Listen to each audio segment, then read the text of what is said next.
This video will show you how to replace the radiator on a Ford Transit-250. This will be located across the front of your engine compartment. Let's get into it. Along the driver's side of the engine compartment, we can see our coolant reservoir. Now, we never want to open this when it's hot. It's going to be under pressure. With that said, let's go ahead and take hold of this cover. We're going to turn it counterclockwise, lift it up and away from our face, and give it a quick inspection. You can tell the seal looks good on this. It is reusable. So I'm just going to temporarily rest this on top so no miscellaneous debris makes its way inside of my cooling system.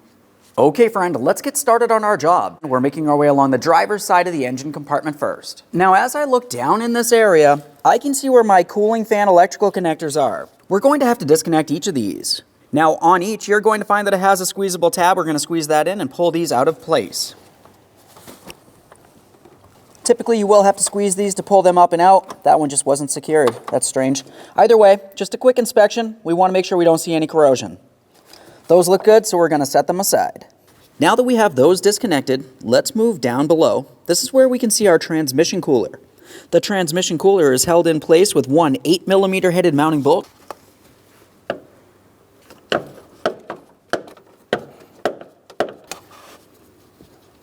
A thorough inspection of our mounting hardware as we continue on. We'll replace everything as necessary. Now with that bolt out of there, we'll take hold of the transmission cooler. We're going to lift it up and pull it away from the radiator. Now that we have movement from here, we can continue on. So now as we move from over here, we're heading towards the center of the engine compartment. We're going to dislodge this hose from the fan shroud. Typically you can take hold of it by hand, give it a wiggle and slide it away. You may also need to pry it out of place. If you're prying it out of place, let's just be careful not to cause any damage.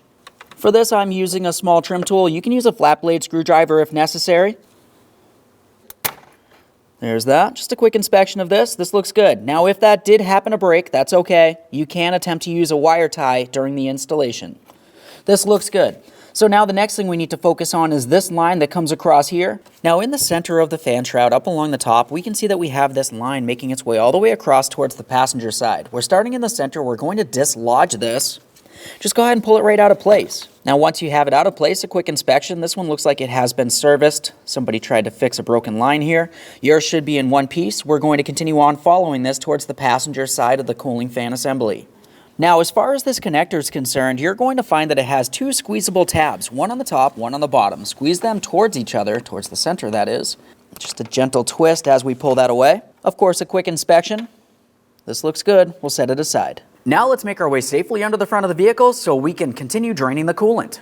Now, after safely raising and supporting the front of the vehicle, we're making our way under the front here where we can see our small plastic panel. Now, this plastic panel does make its way all the way across the entire front of the vehicle. Now, I'm going to start on one side of the vehicle here. As I start looking up through this port, I can see that I have a mounting bolt. This side actually looks like the bolt has been replaced. Typically, it will be a 10mm. I'm using an 8.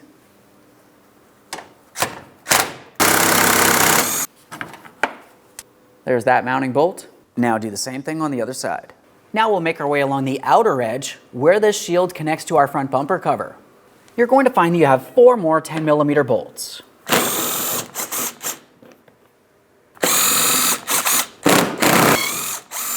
Let's get this last one here. We're holding onto the shield so it does not fall as we continue on. Let's just go ahead and take hold of this. We'll give it a wiggle and slide it out of place. A quick inspection of the shield will set it aside. Now the next thing we have to do is carefully apply upward pressure along the bottom of the radiator. We're going to try to support it up while we continue on removing this cross member. For this, I'm using a small chunk of wood as a spacer. I need to make my way in between the AC condenser and this plate. I want to be careful not to cause any damage to the AC condenser. Just slight pressure here. We don't want to cause any damage. This looks good. We're just trying to support that radiator. Now that I have support under there, let's continue on removing this cross member. We're over towards the driver's side first. Looking along the bottom, I can see this threaded portion of a bolt. If I make my way up along the top of this, I can see that I have to use a T20 Torx to remove this bolt. Let's see if we can get our socket in here. Feels like it's slipping. So this is common. Obviously, moisture is going to sit in this area. It's going to get rounded out and stripped. Now, if that's the case and you cannot remove this properly, the next thing that I would do would be from down along the bottom of this. I'm going to be using a cutting wheel. I'm going to cut off the end. We'll remove this entire thing. Now, once you've removed the bolt, one way or the other, you should be able to move this bracket around. This is exactly what we need to see. So now as we make our way across from there, we're going to start dislodging our AC lines from this. Now, as I look along the bottom of this, I can see the bottom of some push pins, but we have to actually gain access from up along the top area here. In these two areas, we can see our push pins. Now, typically to remove your push pins, you're going to carefully pry up on the center. On these in particular, you're going to use a Phillips head screwdriver. Attempt to turn the center counterclockwise. As it starts lifting up and away, the push pin should be unlocked and you can lift it up and out of position. If the screwdriver does not work, carefully pry up on the center.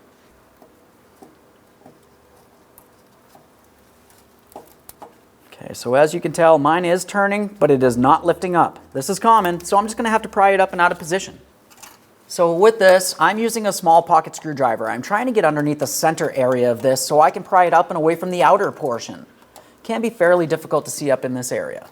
Now, if you still find that this will not lift up and out of position, I'm going to continue on with a hammer and punch down along the bottom of this. Typically, this will damage the push clips and you will have to replace them. Now, it does look like this lifted.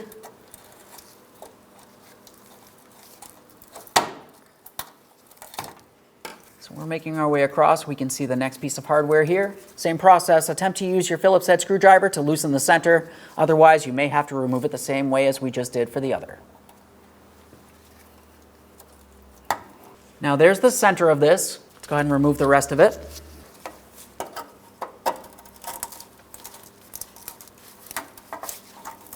There we go. So now that we have those dislodged, we can start removing this crossbar.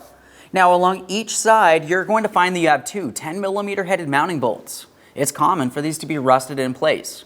Now as I start removing these, you do want to be aware of the weight of this bar. You can apply some support if necessary.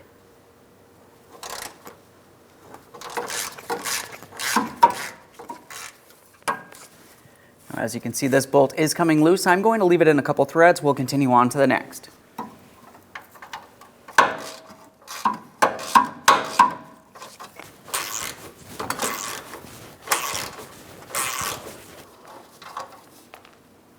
There's our first mounting bolt, a quick inspection of this.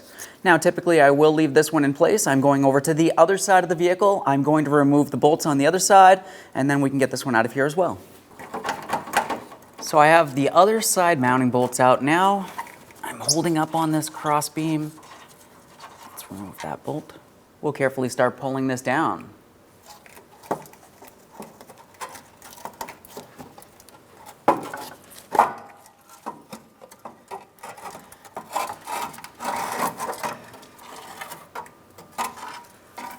Just a quick inspection of that crossbeam and we'll set it aside. Now let's focus along each side of the radiator. On the radiator itself, it has this hooked lock. Now this actually goes around the tab that's attached to the fan itself. There's going to be 4 tabs protruding out, 2 towards each side of the fan. Down along the bottom is where the locking tabs on the radiator are. We have to pry these away as we continue on sliding it up. Up along the top, it just aligns, but it does not lock in. So I'm just using a trim tool as a prying device. You can use a flat blade screwdriver if you want to. Now you can see I do have this pressed up. I'll go over to the other side and repeat this process. So as you can tell, the fan lifted up. This is exactly what we need. Now I'm pulling it towards the engine, away from the radiator. We'll carefully start sliding this out of place.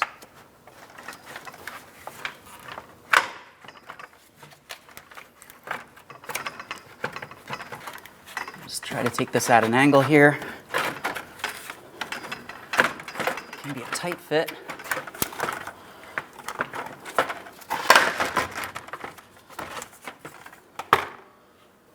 There it is, friend. A quick inspection and we'll set this aside. Now we can start focusing on draining the coolant. This is going to be done from the driver's side lower corner of the radiator. Now this is where we can see a 19mm drain plug. We're going to start turning this counterclockwise. As you do so, coolant's going to come out of this side here. Now I like to use a small hose to divert the coolant down inside of one of my coolant receptacles so I can recycle that fluid properly. Just a small piece of hose should do here, nothing too crazy. 19 millimeter.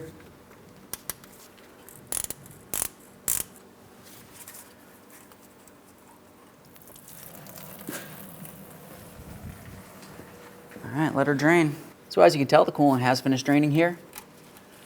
Just going to lightly bottom this out. I like to do that to help prevent any coolant making its way out as I continue on. I'm just going to wipe this down. Let's get this off of here. Now we'll move up from that drain plug. This is where we can see the lower radiator hose. Now there could still be coolant in this area, so we still have our collection receptacle under here. On my application, I have a squeezable clamp, so I'm going to be using my hose clamp tool here just to squeeze on the 2 ears of my clamp. You can also use some pliers. Now as I'm squeezing here, that's releasing tension from this. We're going to continue on removing the hose from the radiator.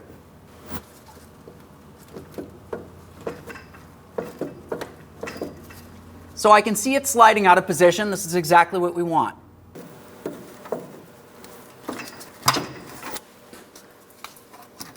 Slide that hose off of there. Just a quick inspection of our clamp. If it looks like it has to be replaced, now's a good time to do so. Now let's pause under the vehicle. We're back up inside of the engine compartment along the driver's side. As I start making my way down this area on the driver's side upper corner of the radiator, we can see that we do have a coolant hose. Now that we have the coolant drained, we can start disconnecting this. It has a squeezable clamp. We'll squeeze it and pull the hose out of place. So I'm using my hose clamp pliers here. We'll just squeeze on those 2 ears.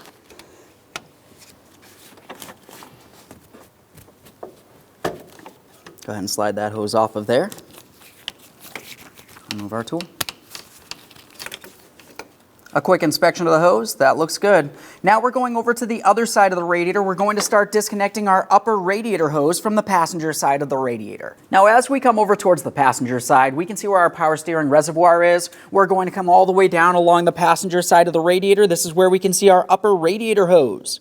We have a squeezable clamp here. You know what to do. Go ahead and squeeze it and we'll slide this out of place. We'll just be using our hose pliers for this.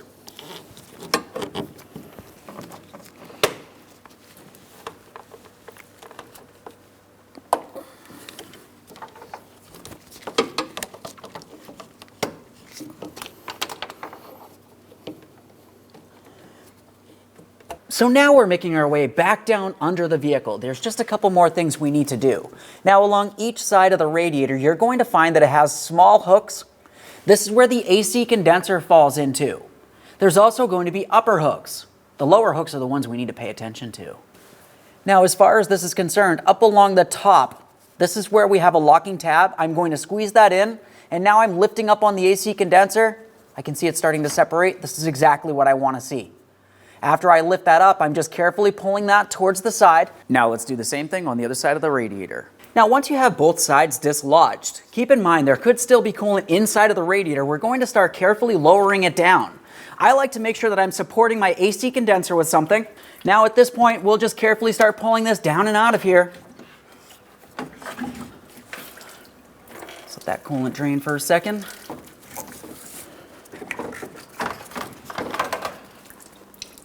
There it is, friend. Let's have a quick look at our original radiator prior to recycling. You're going to find that you have 4 rubber mounts, 2 along the top, 2 along the bottom. Up along the top here, I'm just holding onto the radiator to support it. We'll slide that up and out of position. A thorough inspection of each one of these mounts as we continue on, you're going to find that the upper mounts are different than the lower mounts. Once you've removed the pair from one side, go ahead and do the exact same thing on the other side of the radiator. We're going to be transferring these over to the brand new radiator. Okay friend, let's prepare our brand new radiator for installation. We're going to start with our 4 rubber mounts. As for the lower mount, of course we want to make sure we have each one of the mounts in the proper orientation. This one would be with the larger area facing up towards the radiator. Slide it all the way on there until it's completely bottomed out. Now we're going up to the top of the radiator. Once again, we want to make sure we have this in the proper orientation. We have this domed area facing up.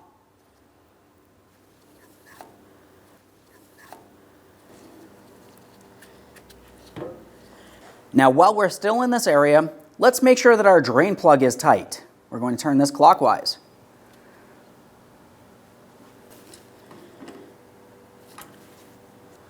Now let's get this over to the vehicle.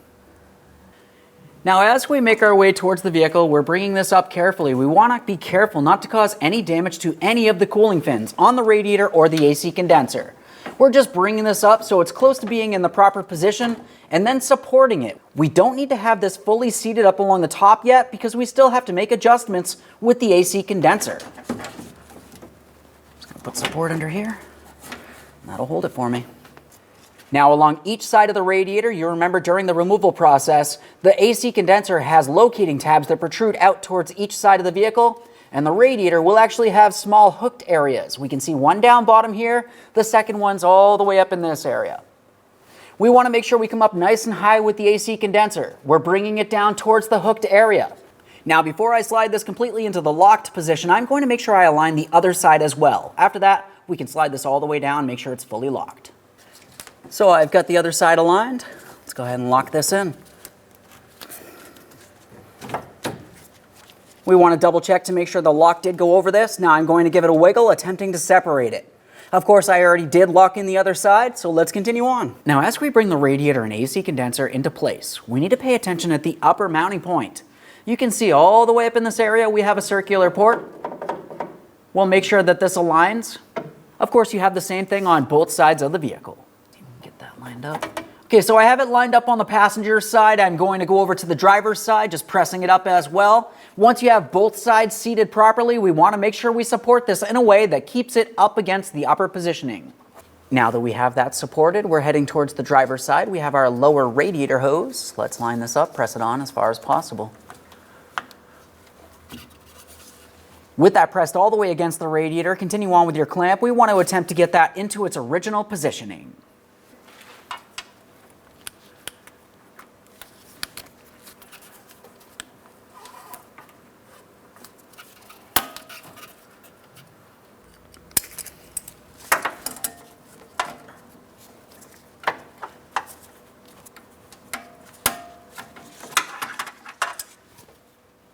Now that I have that clamp in the proper placement, I'm going to make sure that I'm properly secured. One thing I would mention is you want to be able to see hose on both sides of the clamp. I can see it all the way over here next to the radiator. Now we're up inside the engine compartment along the passenger side of the radiator. We're going to take our upper radiator hose and we're sliding it into place. Now this does have a squeezable clamp, so you want to squeeze that as you slide this on.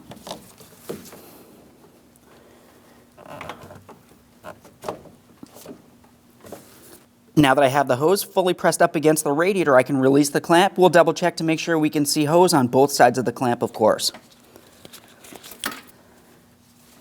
Perfect. Now let's prepare to install the fan. Let's have a quick look at the radiator. You can see right along the radiator here, we have a small hook. Directly above it, a second hook, and you have the exact same thing on the other side. Let's get ready to install our fan assembly. Now, as we bring this up, I'm coming at an angle. I want to make sure that the upper portion of the fan goes up and over my upper radiator hose. We're carefully aligning things here, being careful not to cause any damage to the radiator or any other parts near it. So we're bringing it up. Now we're paying attention along each side of the radiator. Before I continue on pulling the fan all the way down to the fully locked position, we need to make sure we check all 4 of these hooked areas to confirm they're properly aligned, down along the bottom, each side, and along the top. Now this does look like it's properly in place, so I'm going to carefully pull down. We'll make sure it's locked in. There we go, that's the sound we want to hear.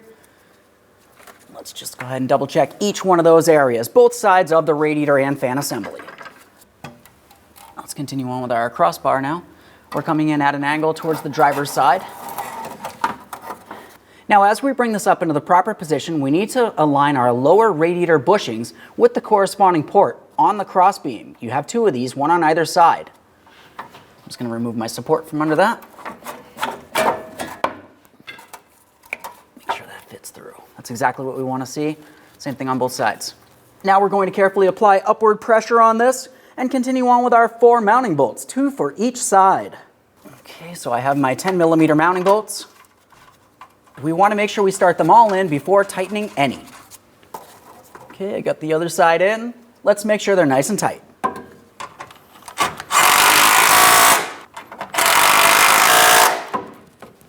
Same thing for the other side. So now we can continue on with resecuring each of our lines. Now, of course, we do have mounting brackets. For these, I'm going to be using push clips. We need to get them aligned in the proper areas. We'll bring the push clip straight up through those ports. Lock that in. Double check to make sure it's secured. Now that we have that one secured, let's continue on. We still have 2 more brackets and their corresponding ports here.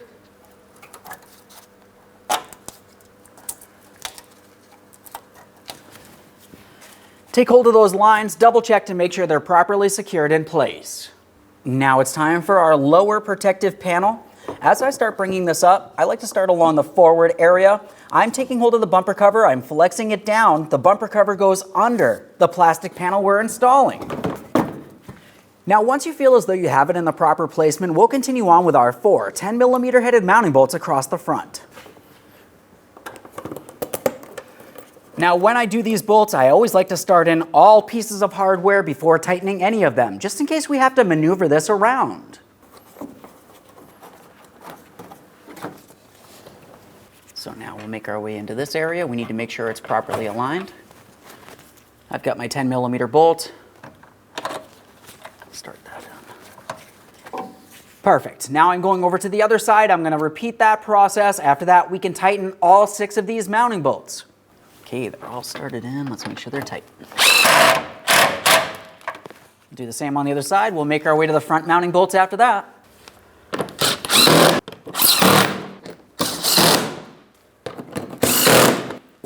Double check to make sure everything's properly secured. We can make our way out from under the front of the vehicle and back up inside that engine compartment. Now, up along the passenger side of the engine compartment, we're going to reattach the line to the upper corner of the radiator. Let's line this up here. I'm going to press it in. We'll listen for a click. After that audible click, attempt to remove it. It should not slide out of place. Along the top of the fan in the center, we're going to make sure that we resecure our line here.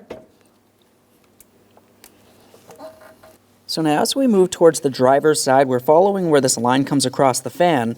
We have another mounting point for a hose here. This just presses right into the fan, line it up, press it in. After we're sure that that's secured, we'll continue on making our way towards the driver's side corner.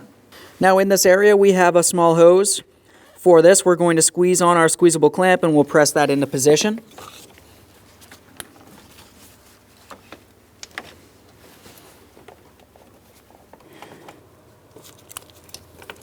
Let's just double check to make sure that's properly secured. I can see hose on both sides of the clamp. This is exactly what we need to see.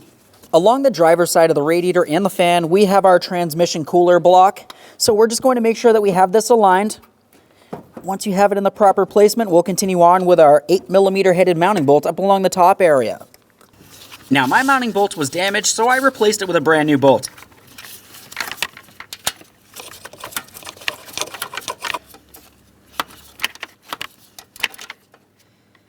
Right there is bottomed out. Now we are only screwing into plastic. I don't want to strip this out. Now I'm just going to take hold of this and make sure it's properly secured. It should not move around in any way. Now in this same area, we can start reconnecting our fans. We have 2 electrical connectors here. Line them up, press them in. Audible click from that, and it's secure. Now it's time to fill the cooling system. Along the driver's side, this is where we can see our coolant reservoir. We have a maximum line. You want to make sure you top it off with the manufacturer's specified coolant. I'm going to use a funnel so I don't spill.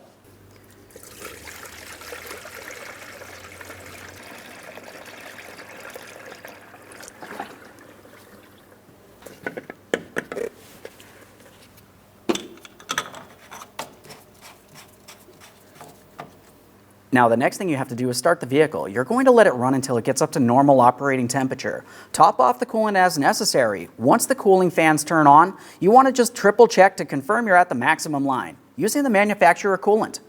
Aside from that, just go ahead and double check for leaks, clean any mess, and take your vehicle for a road test. Thanks for watching. When only the best will do, demand TRQ. The only company that lets you view before you do. TRQ is committed to offering the highest quality aftermarket auto parts that are engineered for peace of mind. Thanks for using and viewing with TRQ.